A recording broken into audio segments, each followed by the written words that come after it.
noches. Lo primero que tengo para decir es gracias por la posibilidad de estar en Tucumán de nuevo. Doblemente agradecido por poder estar con Alfonso, que acá juega de local. Gracias a la Fundación y felicitaciones por la persistencia en defender valores que muchas veces son difíciles de defender en determinados contextos políticos, culturales, etc. Así que es un mérito enorme y me sumo a las congratulaciones de todos por este esfuerzo y por este éxito. Impresionado por la cantidad de gente y por la posibilidad de ver la agenda del país desde un punto de vista distinto del que lo estamos mirando un poco obsesivamente. Einstein decía que estamos condenados al punto de vista. Cambiar el punto de vista hace que las cosas aparezcan distintas, aparezcan en dimensiones que no les vemos habitualmente.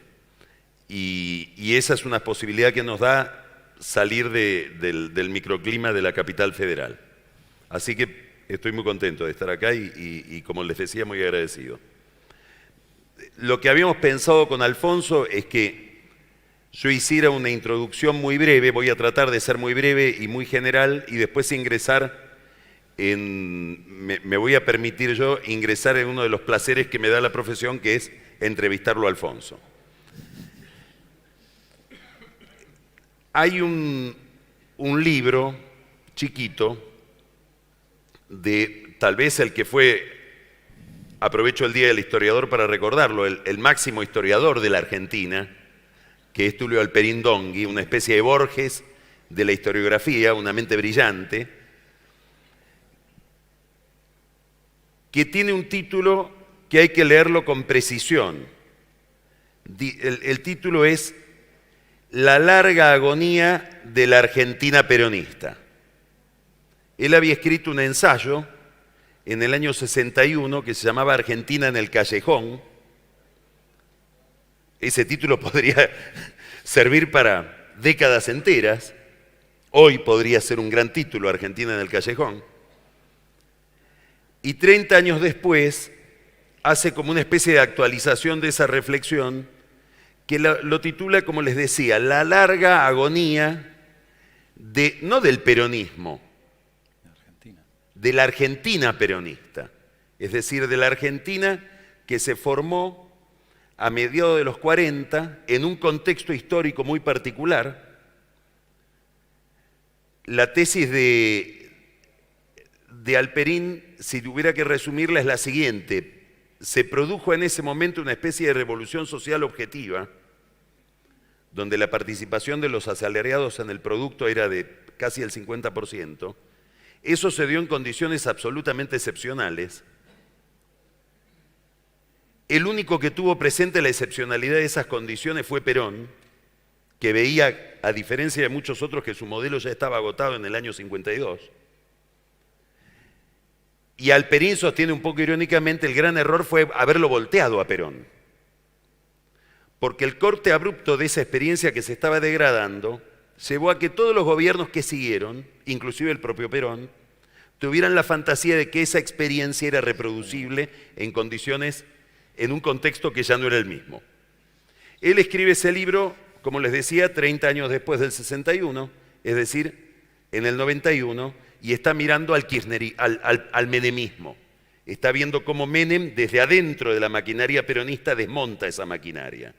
Y dice, la hiperinflación de Alfonsín y de Menem es el final de esa larga agonía. Y aquí hay que pasar a otro modelo. A mí me tocó entrevistarlo después a Alperín. Y él cae en un error que caímos muchos, o que cayó mucha gente. La idea de que la bonanza que le tocó vivir al kirchnerismo desmentía aquel título. Y de que aquello no había sido una larga agonía, sino que aquello podía sobrevivir. Ese experimento de los años 40. Bueno, yo creo que estamos al final de la larga agonía de la Argentina peronista. Digamos que lo que tenemos delante de nosotros y este es un enorme problema conceptual para Cristina, por eso está tan perdida, es que esa experiencia de 3 o 4 años de bonanza que le tocó titularizar a Kirchner fue una especie de espejismo, fue eso, bonanza, que probablemente si medimos el gobierno de Kirchner contra las oportunidades que tuvo, debe haber sido uno de los peores gobiernos de la historia, pero la gente lo recuerda como uno de los mejores momentos de la historia. Y ahora estamos ante este final. Hay una sensación de agotamiento que pesa sobre todo el mundo. Yo recuerdo haber tenido una conversación con un consultor de opinión pública, debe haber sido en agosto del 2020, es decir, en plena pandemia, y este analista me decía, hay un número que me llama mucho la atención, me sorprende, 68% de la gente a la que consultamos cree que el año pasado fue mejor que este y que el año que viene le va a ir peor que este, es decir, hay una sensación de pesadumbre y de pesimismo. Ese porcentaje aumentó, pero no importa si aumentó o no solamente. De este tipo de fenómenos lo importante no es solo la intensidad, sino la duración. La duración recalifica el problema. No es lo mismo un dolor de muelas de 1 hora que de un día.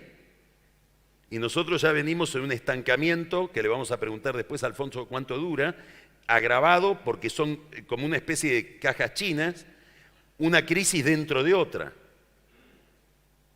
Y esto está produciendo un enorme impacto político. Estamos en una encrucijada de la historia que es el final de una larga agonía. Es evidente que dentro de este parámetro, de estos parámetros, de este paradigma, el país no tiene destino, es inviable, por eso decía la Argentina del callejón.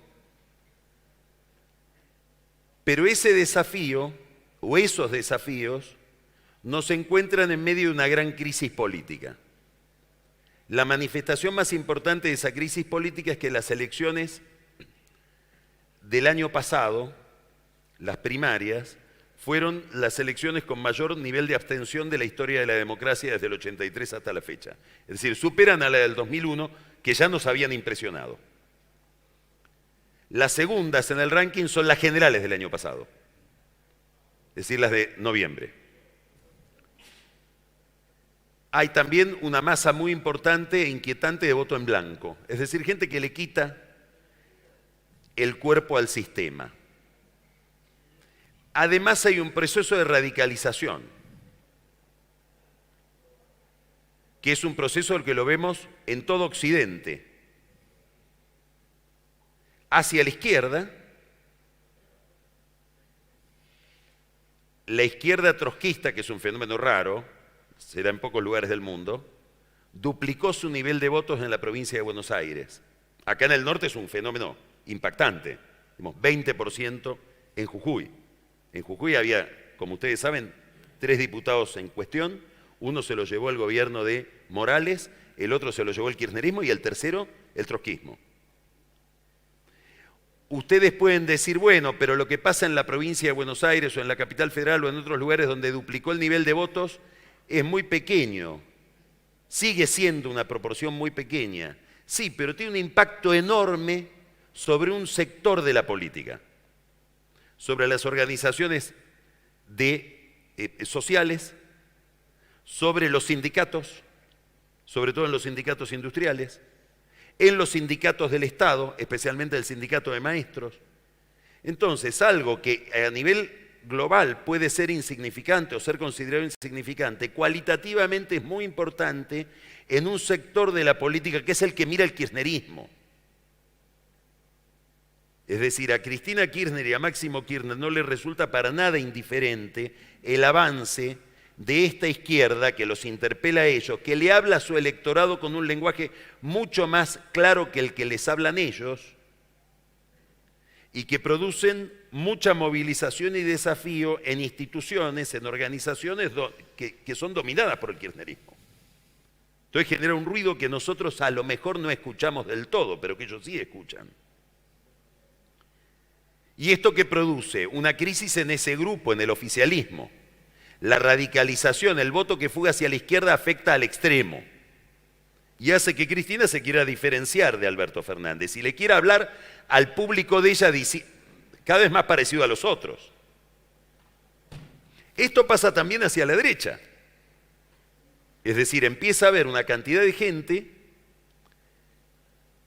que, como en toda época de la historia donde hay alta inflación, empieza a sospechar del Estado. Mira especialmente el gasto público, mira especialmente las formas en que se financia el gasto público, de ahí pasa a sospechar del Estado y al poco tiempo empieza a sospechar de la política. Este es el problema. Y eso no afecta a toda la oposición por igual, afecta también al borde. Afecta a Macri, afecta a Patricia Bullrich. Esta es la razón por la cual fueron a buscarlo a Ricardo López Murphy, que lo tengo acá, desesperadamente en las elecciones para levantar banderas que permitan frenar ese drenaje.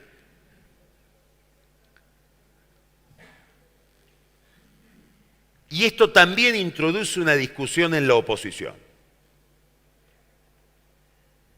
¿Por qué? Porque hay sectores de la oposición que encuentran que hay un actor externo que le está hablando a su público con una claridad mucho mayor a las que ellos podrían adoptar por la necesidad de convivir con otros.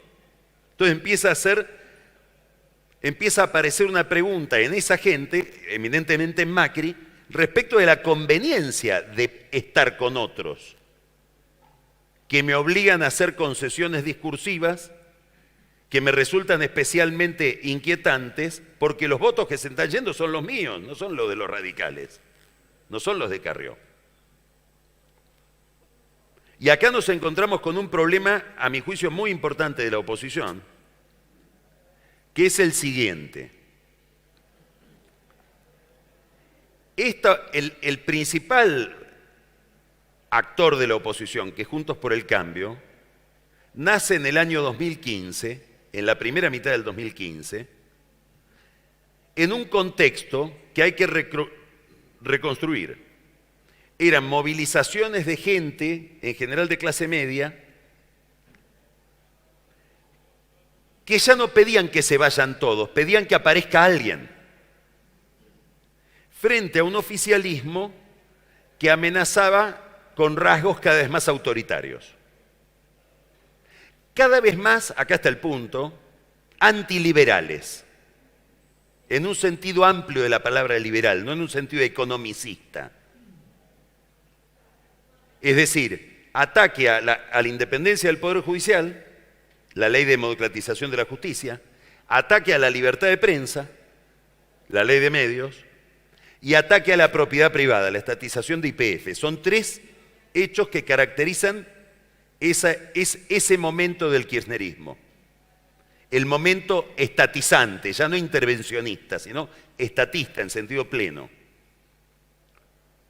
Y eso produce una reacción en la gente y obliga a la oposición o a distintos sectores de la oposición que habían estado tan dispersos que la diferencia entre el primero y el segundo había sido de 37 puntos en el año 2011, a juntarse. ¿A juntarse alrededor de qué? De reglas. A juntarse alrededor de un programa republicano. Reglas. Hoy el escenario es totalmente distinto. Si con algo no se puede confundir al gobierno de Alberto Fernández es con una dictadura. Las ganas que tendría de que uno le diga dictador. Y esta disminución de la amenaza, esta atenuación de la amenaza, pone en tela de juicio el contrato original de Juntos por el Cambio, que ahora tiene que pactar otra cuestión, que ya no son reglas, es algo mucho más difícil de pactar, contenidos, un programa concreto, sustantivo, no formal. Y esto empieza a producir ruidos dentro de Juntos por el Cambio. De hecho, si uno mira con lupa lo que se votó ayer en el Senado, 6 senadores votaron distinto del resto del bloque en Juntos por el Cambio. Los del PRO no votaron como los radicales. El tema previsional votaron en contra, los radicales se abstuvieron. Y hubo una discusión sobre esto. Y para mí es un detalle importantísimo, porque puede ser la semilla de algo inquietante, que es si se puede lograr un consenso alrededor de la agenda que tenemos. Entonces, ¿qué vemos? Vemos algo que hay que mirar con mucho detenimiento, hay que seguirlo de cerca, hay que ocuparse de esto, que es una tendencia a la fragmentación. ¿Por qué es inquietante? ¿Por qué estas cosas pasan? No pasan, están pasando. En España, lo que había sido un bipartidismo virtuoso, que fue la mejor hora de España contemporánea, desde la pérdida de las colonias hasta ahora, que fue el ciclo Adolfo Suárez, Felipe González, Aznar, eso se pulverizó en 4 ahora. En Chile estamos viendo exactamente lo mismo. Estamos viendo lo mismo en Perú. Colombia. En Colombia, en Ecuador. Entonces, esta tendencia a la fragmentación, miren lo que está pasando en Francia con el Parlamento, esta tendencia a la fragmentación hay que mirarla porque además es dialéctica. ¿Qué quiere decir dialéctica? Funciona como un espejo. Si yo veo que el otro se divide, a lo mejor me puedo dividir también, porque aritméticamente el balotaje es distinto. Si veo que Cristina se separa de Alberto, acá hay una pregunta que es ¿cuánto va a necesitar, cuánta agresividad le va a demandar a Cristina el proceso de diferenciación de Alberto que ha iniciado? Es decir, ¿cuántas cosas va a tener que hacer de distanciamiento para que su público entienda que se distanció? Voy a contar una anécdota para que se entienda, que es de alguien que es medio protagonista de la vida tucumana, que es Alberto Pierri. Pierri era presidente de la Cámara de Diputados y era el heredero natural, si existiera eso en política, de Duhalde en la provincia de Buenos Aires. Tenía el ticket, tenía el turno, como en la farmacia, le tocaba el turno siguiente. Pero en el año 97, Duhalde, en vez de postularlo a Pierri como candidato a diputado, que era la lanzadera para ser gobernador, la postula a su mujer. Y Pierri se enoja brutalmente con Duhalde. Y se pasa con Menem. Estamos hablando la gran pelea Menem-Duhalde con el cadáver de cabezas en el medio. Y Pierri contaba, voy a los actos, las cosas que no digo del cabezón, casi que lo insulto y la gente me aplaude y me apoya, pero cuando bajo del escenario me dicen saludos a Eduardo.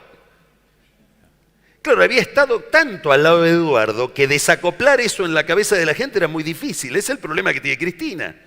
¿Cómo me va a convencer que no tiene nada que ver con Alberto Fernández si lo postuló ella en Desavillé a las 10 de la mañana un sábado con un tuit? Ni siquiera tuvo la picardía de llamar a un congreso del PJ, en el cual disolverlo ahora. Como trataban de disolverlo hoy a la tarde. Que vengan los gobernadores, que vengan los intendentes, que seamos muchos para que se disuelva.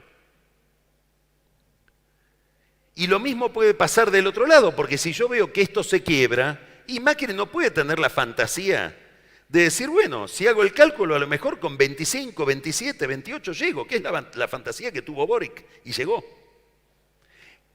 Síntesis. Estamos ante un momento extraordinariamente complicado, muy desafiante, la Argentina en el callejón, la larga agonía de la Argentina peronista, por homenajear al Perín, pero no tenemos muy claro, o al menos yo no tengo muy claro, cuál va a ser la consistencia del instrumento político para encarar esa agenda. Es decir, cuál va a ser el monto de gobernabilidad que va a tener la experiencia argentina en los próximos años. Es decir, qué nivel de consenso político va a haber, qué liderazgo claro va a haber frente a las reformas y a las modificaciones que va a haber que hacer en el plano económico. O dicho de otra manera, ¿Qué capacidad tiene la dirigencia argentina para hacernos soñar con un futuro más interesante, hacernos tener un sueño sin el cual va a ser muy difícil que los distintos sectores quieran renunciar a algo de lo que tienen? Porque sin duda va a haber que hacer sacrificios, y uno solo hace sacrificios si ve en el horizonte que después del sacrificio viene algo mejor de la situación en la que está. Si ese horizonte no está, y ese horizonte es función de la política, postularlo, lo más probable es que todos querramos aferrarnos a lo cada vez menos que tenemos. Bueno, te dejo el desafío de caracterizar la situación económica y que expliques dónde está el problema, cuál es el centro del problema. Perfecto, bueno, primero algunos... De lo político tampoco vas a zafar, pero viene después. Déjame empezar por los agradecimientos, especialmente a la Fundación Federalismo y Libertad. Es un gran placer estar acá acompañándolos. Gracias por el espacio que nos dan para el cierre de este evento tan impactante, ¿no? No sé si ustedes imaginaban que iban a tener este auditorio así de lleno, pero es un placer ver que se va instalando todos los años el FENOA como un evento regional. Veo no solamente tucumanos en el auditorio, sino gente que viene de otras provincias a participar. Y bueno, eso es mérito exclusivamente de ustedes, que como bien dijo Carlos hace un rato, tienen la persistencia de avanzar y de mantener sin renunciar a ningún valor y sin renunciar tampoco a la insistencia para conseguir a los distintos oradores, ¿no? Así que ese es mi primer agradecimiento. El segundo es que es un placer estar acá compartiendo con Carlos. Fue una buena excusa para traerlo por fin a Tucumán, que hace tanto que no venía. El viejo estará mirando de arriba y estará orgulloso de verte acá. Me alegra mucho. Y bueno, habíamos pensado que esto era como un Odisea en reducción a escala, ¿no? Carlitos hizo su introducción, ahora vamos a tener una conversación y después viene el momento whisky, que Exacto. es el cóctel, ¿no? Por supuesto. Lo único que falló es que Carlos se puso una corbata. Eso, la verdad que es inédito. Y en cualquier caso refleja que no hubo una coordinación previa de lo que íbamos a hacer, porque ni siquiera coordinamos y nos pusimos el mismo atuendo. Así que esto va a fluir como tenga que fluir. Y yo tomo donde dejó Carlos. Creo que la idea del callejón y esa idea de una decadencia, el desafío de revertir esa decadencia está en la mente y sobre todo en el corazón de todos.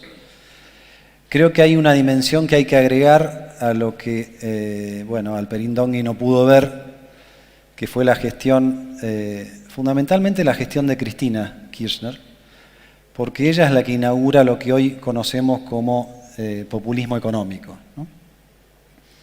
De Néstor se pueden decir muchas cosas, pero Néstor tenía al menos la experiencia de intendente, sabía que si no tenía la caja en orden no podía gobernar y entonces eso lo llevaba por defecto o por virtud a ser bastante más disciplinado y cuidadoso en lo fiscal, ¿no? Y no podemos olvidar que cuando él termina su mandato le entrega a su mujer unas cuentas públicas que tenían un excedente en el balance primario de casi 3 puntos del PBI, ¿no?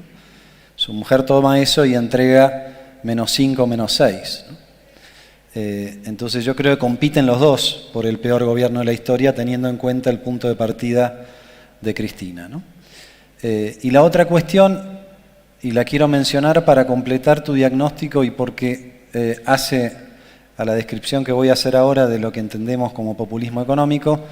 Tuvimos en el panel anterior la descripción de lo que ocurre en Venezuela. Carlos mencionaba 3 leyes que presentó el gobierno de Cristina Kirchner inmediatamente después de ese triunfo espectacular del 2011, donde se encontró prácticamente sin ningún grupo opositor que le pudiera poner freno, ¿no? La democratización de la justicia, ir por la justicia, ir por los medios, ir por la propiedad privada, lo explicó Carlos, pero hay otra ley que desaparece un poco en la discusión. Cristina fue por la moneda también. En el año 2012 reformó la Carta Orgánica del Banco Central y esencialmente transformó al Banco Central en un apéndice del gobierno de turno, ¿no? Desapareció aquello que aparecía con mucha claridad en el artículo 3 de la Carta Orgánica, sobre la cual a mí me tocó presidir el Banco Central, que decía: es misión primaria y fundamental del Banco Central de la República Argentina preservar el valor de la moneda, nada más. Una misión muy clara y muy específica, para lo cual el Banco Central, con independencia, tiene los instrumentos para hacerlo. En vez ahora se le pide al Banco Central que logre la estabilidad monetaria, la estabilidad financiera, el crecimiento con inclusión social, y seguramente si la reformaran de vuelta ahora agregarían otras categorías, ¿no?, que se fueron incorporando en la discusión a lo largo del tiempo. Esencialmente, objetivos múltiples sin ninguna jerarquía, en ningún orden, que básicamente obligan al Banco Central a financiar al Tesoro. No se lo puede criticar tanto a Pelle, porque la ley le da a Pelle prácticamente la obligación de hacer el descalabro que está haciendo, ¿no? Entonces le agrego esa ley a lo que vos planteabas y comparto lo que decías de una sensación de fin de régimen, ¿no? También acá va fin de régimen, como decía Tulio Alperín Dongui, peronista en este caso es el populismo económico al que nos acostumbró Cristina, el que intentamos revertir nosotros cuando fuimos gobierno, algunos 4 años, otros 1 año, como fue mi caso, pero ese envión de populismo económico continúa y está claramente llegando a su fin, ¿no? Para entender en qué consiste ese populismo económico, yo lo que recomiendo es ver un texto bastante menos intelectual que el que mencionaba Carlos de los libros de Alperín Dongui, pero es el texto que presentaron los senadores del oficialismo en ocasión de la discusión de la refinanciación del acuerdo con el Fondo Monetario Internacional. Y ahí están básicamente los postulados de Cristina Kirchner de cómo hay que gerenciar una economía, ¿no?, con el aporte inestimable del gobernador de la provincia de Buenos Aires, ¿no? Y esencialmente hay 3 o 4 ejes a los que yo me quiero referir y sobre los cuales me quiero expandir antes de ir al corazón de la pregunta de Carlos, ¿no? Cristina básicamente dice: el Estado tiene que gastar siempre más de lo que recauda. Lo dice prácticamente con estas palabras. Bueno, en cualquier lugar del mundo, un Estado que gasta más de lo que recauda siempre, acumula una deuda, ¿no? Bueno, la deuda que cada 5 o 10 años hay que reestructurar, hay que refinanciar. Cada 5 o 10 años Argentina tiene una crisis de deuda, específicamente ahora motorizada por esta ideología del populismo económico, ¿no? Si mi receta es gastar siempre más de lo que recibo de ingresos, tarde o temprano me voy a golpear contra la pared de la deuda. Cristina también habla del tipo de cambio y dice que el tipo de cambio siempre tiene que ser lo suficientemente bajo como para que el salario en dólares sea muy alto. Este es un dilema que arrastramos Argentina hace mucho antes de Cristina, ¿no? Esta dificultad de encontrar el tipo de cambio de equilibrio que equilibre las ambiciones domésticas con las posibilidades externas, ¿no? Hay un tipo de cambio alto que necesito para que las exportaciones sean mayores que las importaciones, pero hay un tipo de cambio bajo que necesito para contener la tensión social, ¿no? Los precios de los alimentos, todo eso que conocen. Ahora, si en el postulado económico del populismo económico está la propuesta de siempre tener el tipo de cambio atrasado, y solamente les doy un dato: desde que reasumió el populismo económico, la inflación le ganó por un poquito más de 30 puntos al tipo de cambio oficial. Hay que ser un héroe hoy en Argentina para poder exportar y competir con el resto del mundo con ese tipo de cambio, con esas retenciones, con esas regulaciones, con esos impuestos y con esa persecución. Bueno, Argentina está llena de esos héroes que día a día se levantan y contra viento y marea siguen, y siguen, y siguen, y siguen. Y es una razón para ser optimista. Pero claro, si tu estrategia es castigar la exportación, no te sorprendas de que el día de mañana te quedas sin dólares. Cristina lo entiende exactamente al revés. Ella es la que provoca el problema, que no tendríamos si a los exportadores les sacásemos el pie de encima. Entonces, si la política es priorizar un tipo de cambio atrasado, obviamente que tarde o temprano vamos a tener una crisis de balance de pagos, que es lo que estamos teniendo en estos momentos. Como creo nunca la tuvimos antes, ¿no? El nivel de restricciones, o si se quiere, el grado de imposición que tiene lo que comúnmente se llama el cepo cambiario está llegando a niveles que no lo habíamos visto nunca en nuestra historia, ¿no? Y la cuarta cuestión, lo dicen los senadores que responden a Cristina en este documento, por no llamarlo de otra manera, es la tasa de interés tiene que estar siempre por debajo del nivel de inflación. Porque de esa manera estimulamos el consumo y demás.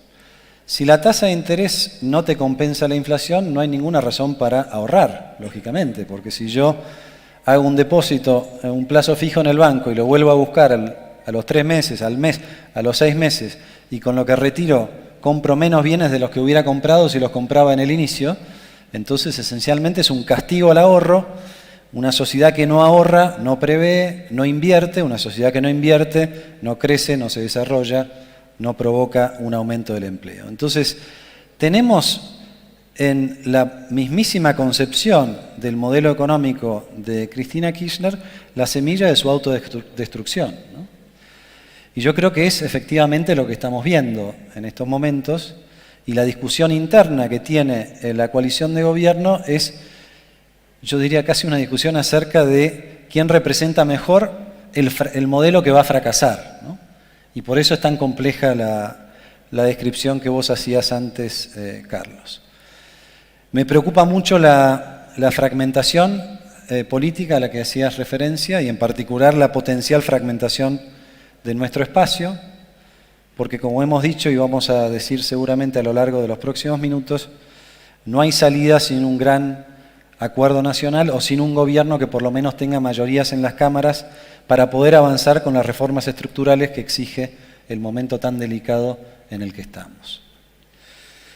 Entonces, con esa introducción voy sí al corazón de tu pregunta, que es, obviamente que el factor más preocupante en estos momentos en Argentina es la inflación, desde el punto de vista económico.